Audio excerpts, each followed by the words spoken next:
ঈদ উল ফিতরকে সামনে রেখে কুমিল্লার চান্দিনা উপজেলার ১০ নম্বর গাল্লাই ইউনিয়নের চেয়ারম্যান পদপ্রার্থী শঙ্কর চন্দ্র সরকারের পক্ষ থেকে গরিব ও অসহায়দের মাঝে ঈদ সামগ্রী বিতরণ করা হয়েছে।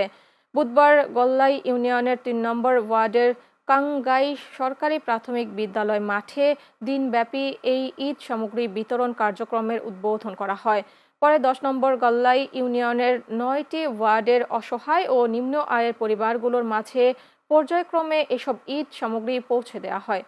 ঈদ উপহার সামগ্রীর মধ্যে ছিল তেল, চিনি, সেমাই, মুড়ি, খেজুর, বাদাম ও গুঁড়া দুধের প্যাকেট। শঙ্করচন্দ্র সরকার বলেন, ঈদকে সামনে রেখে ইউনিয়নের অসহায় মানুষের পাশে দাঁড়ানোর চেষ্টা করেছে। যতদিন সামর্থ্য থাকবে ততদিন এই ধরনের মানবিক কার্যক্রম অব্যাহত রাখবে বলেও জানান তিনি।